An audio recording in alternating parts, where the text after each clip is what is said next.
नमस्कार। आप सभी का जवाहर नवोदय क्लासेज में स्वागत है। मैं भारती आज आपको पढ़ाने वाली हूँ समान आकृति। ये समान आकृति का हम जो हमारा थ्योरी सेक्शन है वो हम पहले की वीडियो में पढ़ चुके हैं। आज हम पढ़ेंगे विगत वर्षों में पूछे गए प्रश्न, जो प्रश्न समान आकृति से पहली परीक्षाओं में पूछे जा चुके हैं। आज हम उन्हीं प्रश्नों को विस्तार से पढ़ेंगे और हम ये देखेंगे कि हमने अपनी तैयारी को कितना कर लिया है, क्योंकि कल मैंने आप लोगों को थ्योरी का जो सेक्शन था वो पढ़ाया था बहुत अच्छे से और आप लोगों को बहुत अच्छे से समझ में भी आया था। अगर आपने अपनी किताब से पढ़ा होगा, थोड़ा बहुत तैयार की होगी तैयारी और अपने सवालों को करके देखा होगा, तो आप आज के सवालों को भी बहुत अच्छे से कर पाओगे। हर सवाल में मैं आपको 5 सेकंड का समय दूंगी, जिसमें आपको लगेगा कि आप क्वेश्चन को कर पा रहे हैं या नहीं कर पा रहे हैं, क्योंकि 5 सेकंड के समय में आप उसको समझ लोगे और उस चीज़ को कर भी लोगे। वही बात मैं फिर से बता देती हूँ। कल जो मैंने आपको बताया था समान आकृति में हम क्या करते हैं, हमें एक प्रश्न आकृति दी हुई होती है, जैसे कि ये हमारा एक प्रश्न आकृति है और बाद में हमारे 4 विकल्प दिए हुए होते हैं, जैसे कि A, B, C, D हमारे 4 विकल्प दिए हुए हैं। तो हमें प्रश्न आकृति को इन विकल्प में ढूंढना है कि हमारी कौन सी प्रश्न आकृति किस ऑप्शन के अंदर है। अब हम अपने सवाल को देखेंगे और उसको करने की कोशिश करेंगे। पहले आप लोग उसको करने की कोशिश करिए, फिर बाद में मैं आप लोगों को बहुत अच्छे से उस सवाल को समझाऊंगी।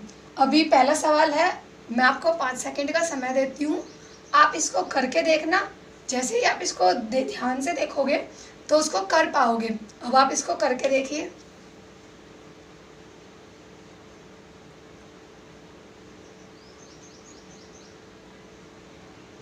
मैं आशा करती हूँ कि आपने पहला सवाल कर लिया होगा, क्योंकि जब हम प्रश्न को बहुत ही ध्यान से देखते हैं तो हमें पता चलता है कि हमारी जो प्रश्न आकृति है किस ऑप्शन के अंदर है या फिर किस विकल्प के अंदर है। तो जब आपने ए देखा तो ए में आप एक चीज़ देखोगे, सबसे पहले आप उसके अंदर की चीज़ देखना, क्योंकि बाहर की जो चीज़ें हैं वो सभी की एक ही जैसी है, लेकिन अंदर की जो चीज़ है वो हमारी अंदर की जो आकृति है वो हमें बताएगी कि हमारा जो उत्तर आकृति है वो कौन सी होगी। जब आपने इसके अंदर की आकृति देखा तो देखने के बाद आपको पता चला क्या वो हमारी ए ऑप्शन से मिलती हुई है, नहीं मिलती हुई, क्योंकि ए ऑप्शन की जो आकृति है वो 3 लाइनों की है और हमारी जो प्रश्न आकृति है वो 4 लाइनों की है। जो हमने बी में देखा तो बी में देखने के बाद आपको पता चलेगा कि जो हमारी ए प्रश्न आकृति है वो बिल्कुल बी आकृति जैसी है। आप इस पे थोड़ा ध्यान से देखना, तो ये मत करना कि ये वृत्त है और ये आयत है, थोड़ा बनाने का थोड़ा वो है, वरना ये दोनों बिल्कुल एक जैसी है। क्योंकि जब आप सी में देखोगे तो सी में हमारी जो आकृति है वो उल्टी की हुई है, उसकी दिशा बदली हुई है। डी में देखोगे, डी में 3 लाइनों की एक आकृति है, तो हमारा उत्तर किसके साथ जाएगा, बी के साथ। आप लोगों को अच्छे से समझ में आया होगा और ये थोड़ा ध्यान से देखना। अब आप लोग क्वेश्चन नंबर 2 को ध्यान से देखिए। वही फिर से मैं आप लोगों को 5 सेकंड का समय देती हूँ, आप उसको करने की कोशिश करना, क्योंकि वो जो हमारी समानाकृति वाला जो पार्ट होता है वो बहुत ही नॉर्मल होता है, बहुत ईजी से होता है और हम उसको बहुत अच्छे से कर पाते हैं। तो इसके लिए हम थोड़े ही क्वेश्चन प्रैक्टिस करेंगे, क्योंकि आप किताब से भी उनको बहुत अच्छे से कर पाओगे। अब क्वेश्चन नंबर 2 को करके देखिए आप लोग।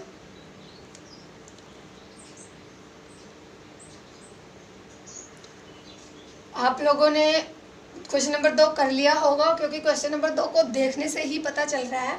हमारे पास एक त्रिभुज है, त्रिभुज के ऊपर एक तीर का निशान है जो हमारे दाएं तरफ जा रहा है। तो अब ए में देखोगे, ए में जो तीर की जो दिशा है वो हमारी बाईं तरफ है, लेकिन हमारी जो प्रश्न के अंदर तीर की जो दिशा है वो हमारी दाईं तरफ है। जब आप बी में देखोगे, जब आप ऑप्शन बी में देखोगे, बी में देखने के बाद आपको पता चलेगा हमारा जो तीर है यहाँ पे एक साइड पे है और यहाँ पे हमारे दाएं और बाएं दोनों ही तरफ तीर है। जब आप सी में जाओगे, सी में जाने के बाद आपको पता चलेगा हमारे जो तीर की दिशा है बिल्कुल हमारे प्रश्न आकृति के जैसे है। डी में देखोगे, डी में भी बिल्कुल अलग है, तो हमारा जो आंसर होगा वो किसके साथ जाएगा, सी के साथ, क्योंकि हमारी प्रश्न आकृति ऑप्शन नंबर सी से बिल्कुल ही मैच खाती हुई है। क्वेश्चन नंबर 3 को आप ध्यान से देखना और आप उसको करने की कोशिश करना।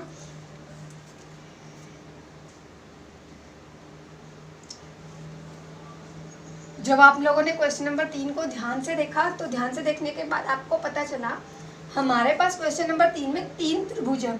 2 त्रिभुज हमारे वाइट है, सफेद है। जब आप एक त्रिभुज हमारे पास ब्लैक है और 2 हमारे पास सफेद है। तो यही चीज हमें हमारी प्रश्न आकृति के अंदर देखनी है कि हमारी प्रश्न आकृति किसके साथ मैच खाती हुई है। जब आप ए में देखोगे, ए में देखने के बाद आपको पता चलेगा हमारी जो ये त्रिभुज है ब्लैक वाली, इसकी दिशा बदल दी है, क्योंकि हमारी यहाँ पे दाएं तरफ है और ए में हमारी बाएं तरफ है। जब आप बी में आओगे, बी में आने के बाद आपको पता चलेगा हमारे पास 2 त्रिभुज है, दोनों ही ब्लैक किए हुए हैं। सी में आप आओगे, देखोगे कि हमारे पास एक भी त्रिभुज नहीं है जो ब्लैक है। लेकिन जब डी में आओगे, डी में आपको पता चलेगा हमारी जो आकृति है, प्रश्न आकृति बिल्कुल डी के जैसी है, हूबहू है, डी जैसी है। तो हमारा जो उत्तर होगा वो किसके साथ जाएगा? डी के साथ। क्वेश्चन नंबर 4 को आप ध्यान से देखना। क्वेश्चन नंबर 4 को आप जब देखोगे तो आप आराम से अपने प्रश्न आकृति को उत्तर आकृति से मिला पाओगे। अब आप इसको करने की कोशिश करना। आप लोगों ने क्वेश्चन नंबर 4 को कर लिया होगा, क्योंकि जो हमारी प्रश्न आकृति है हमें वो देखने की हमारी किस उत्तर आकृति के। जब आप अपनी प्रश्न आकृति के साथ ऑप्शन को देखोगे तो हमें पता चलेगा हमारी जो प्रश्न आकृति है क्वेश्चन नंबर 4 की, वो किस उत्तर आकृति के साथ मैच खाती है, किस उत्तर आकृति जैसी दिखती है।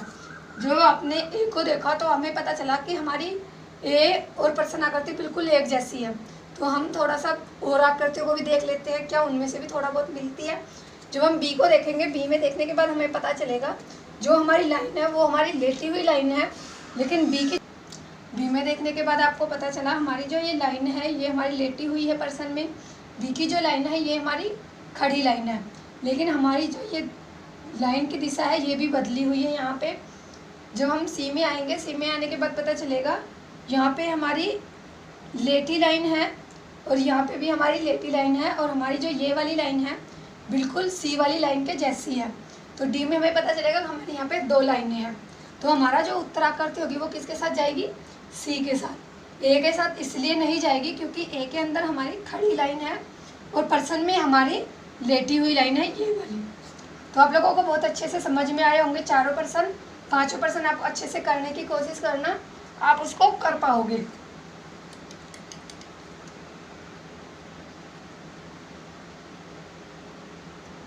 आप लोगों ने प्रश्न नंबर 5 कर लिया होगा, क्योंकि अभी आपने बहुत अच्छे से सभी प्रश्नों को समझा है। जब आपने प्रश्न आकृति को देखा तो हमें बिल्कुल प्रश्न आकृति के जैसी हूबहू आकृति हमें उत्तर आकृति में देखनी है। क्या हमारी ऑप्शन ए प्रश्न आकृति जैसी है? तो हमें पता चला हमारी ऑप्शन ए वाली आकृति और प्रश्न आकृति बिल्कुल एक जैसी है। लेकिन हम आगे भी देखेंगे क्या उनसे भी थोड़ा बहुत मिलती है। बी में आएंगे, बी में हमारे जो डब्बे हैं उनकी दिशा बदली हुई है, तो बी बिल्कुल नहीं है। सी में भी हमारे जो कलर डिब्बे हैं वो एक दूसरे से बदल दिए गए हैं, तो इसका मतलब हुआ ये भी हमारा नहीं है।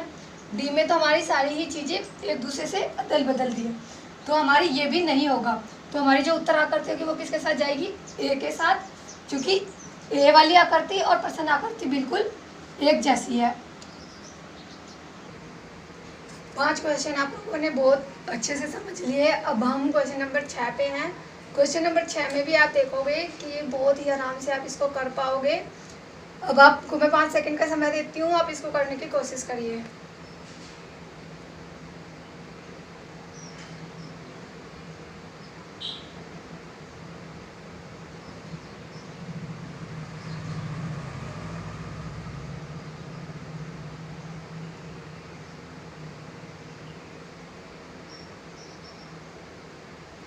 पाँच सेकंड पूरे हो चुके हैं, आप लोगों ने कर लिया होगा। अब हमें यही चीज़ों को, इन्हीं चीज़ों को ध्यान में रखना होता है, क्योंकि हम अगर कहीं कोई गलती करते हैं तो हम बहुत कम चांस होते हैं कि हम आकृतियों में गलती करते हैं। लेकिन जो हमारी ये चिन्ह वाले जो प्रश्न होते हैं इनमें हमसे बहुत गलती हो जाती है, क्योंकि ये छोटे छोटे जो चिन्ह होते हैं इनको बहुत ध्यान में रखकर हमें इस टाइप के क्वेश्चन करने पड़ते हैं। अब आप देखोगे कि हमारे पास जमा, गुणा, भाग और बराबर का एक निशान दिए हुए, कुछ चिन्ह दिए हुए हैं। अब इन्हीं चिन्हों को ध्यान में रखते हुए हमें अपनी प्रश्न आकृति को देखना है। अब आप किसी एक चिन्ह को ध्यान में रखें, या तो आप जमा को ध्यान में रखें या बराबर को। तो हम जमा से शुरू करते हैं। क्या हमारा जो दाएं तरफ जो जमा का निशान है, हम दाएं तरफ पर जमा के ही चिन्ह को देखेंगे, जिससे हम अपने बाकी के क्वेश्चन को कर पाएंगे। क्या हमारे यहाँ पे बाएं तरफ जमा का निशान है? ऑप्शन नंबर ए में नहीं है। बी में है, बी में हमारा है। सी में नहीं है, ना ही हमारा डी में है। तो या तो हम सीधा ही आंसर लगा सकते हैं डी, क्योंकि हमारा जो दाएं तरफ जमा का निशान है वो सिर्फ बी में है। और अगर हमें दो जमा के निशान मिल जाते हैं जैसे सी में भी, तो हम फिर कोई अगला चिन्ह लेंगे। जैसे कि हमने गुना ले लिया, तो यहाँ पे देखेंगे हम, हमारा दाएं तरफ क्या गुना का चिन्ह है? ए में नहीं है। बी में है, बी में भी नहीं है। सी में है, सी में भी नहीं है। डी में है, डी में भी नहीं है। लेकिन हमारा किस में है? बी में है। तो हमारा जो उत्तराकृति होगी वो किसके साथ जाएगी? बी के साथ। इस तरह से हम इन प्रश्नों को बहुत अच्छे से कर पाएंगे। अब अगला क्वेश्चन है आप लोगों के सातवें को आप ध्यान से देखिए और उसको करने की कोशिश करिए।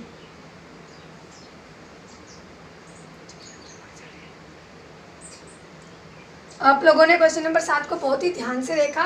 फिर से मैं वही चीज़ों को बोलूँगी आप लोगों को, चिन्हों को आप बहुत ही ज़्यादा ध्यान से देखना, क्योंकि चिन्ह ही ऐसे होते हैं जो हमारे पर्सन आपको गलत करवा सकते हैं। वही हम ध्यान में रखते हुए करेंगे सभी चिन्हों को। आप ऊपर की साइड में देखोगे कि हमारे पास एक गोला है, छोटा सा एक बिंदु है इस टाइप का। तो इसी चीज़ को हम ध्यान में रखते हुए बाकी प्रश्नों को करेंगे। क्या हमारा ऑप्शन नंबर ए में ऊपर गोला बिंदु है? नहीं है। तो हमारा ये उत्तर बिल्कुल नहीं हो सकता। बाकी चीज़ें हमें देखने या ना देखने की ज़रूरत नहीं है। जब हम बी में आएंगे, बी में देखेंगे कि क्या है ऊपर। हाँ, बी में हमारा जो ऊपर आकृति है उसमें गोला है। लेकिन अभी हम सी को और देख लेते हैं। क्या सी में है? सी में भी हमारा है। क्या डी में है? डी में भी है। तो हमें ये तीनों ए को हमें अब दोबारा नहीं देखना है, क्योंकि ये पहले ही अलग हो चुका है। हम बी, सी और डी को देखेंगे। अब हम अगला चिन्ह देखेंगे कि हमारे तो दाईं तरफ है वो गुना का चिन्ह है।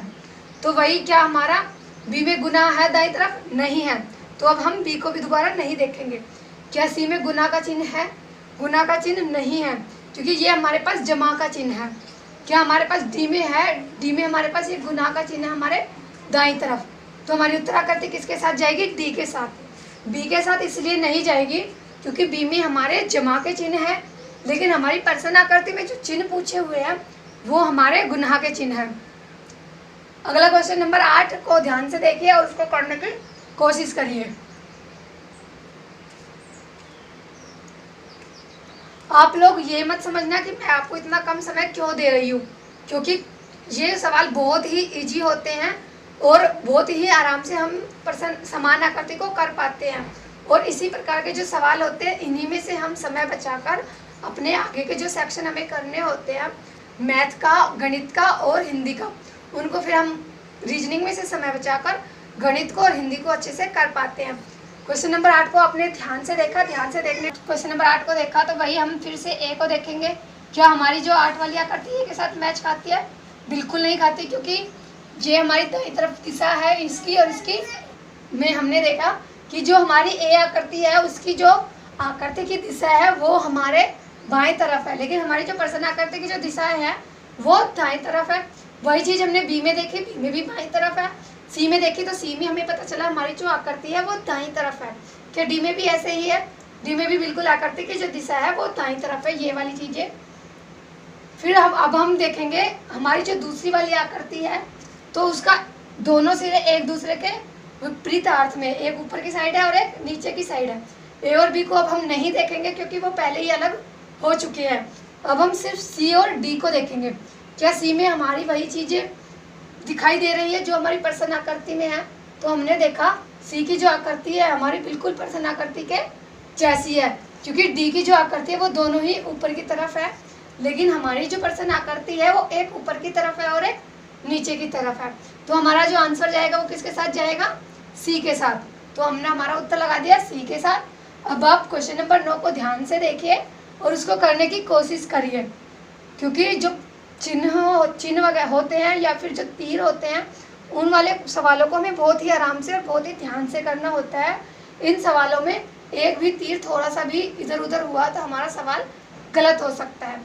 अब आप क्वेश्चन नंबर 9 आप लोगों ने कर लिया होगा इतनी देर में, तो आप देखोगे कि हमारे पास एक ए जो ऑप्शन है, ये जो विकल्प है उसमें जो हमारा एस है ये बिल्कुल उल्टा बनाया हुआ है। तो अब हम ए को दोबारा नहीं देखेंगे। तो क्या हमारी प्रश्नाकृति बी के जैसी है? तो हमने देखा दोनों तीर हमारे बिल्कुल बी की जैसे ही है।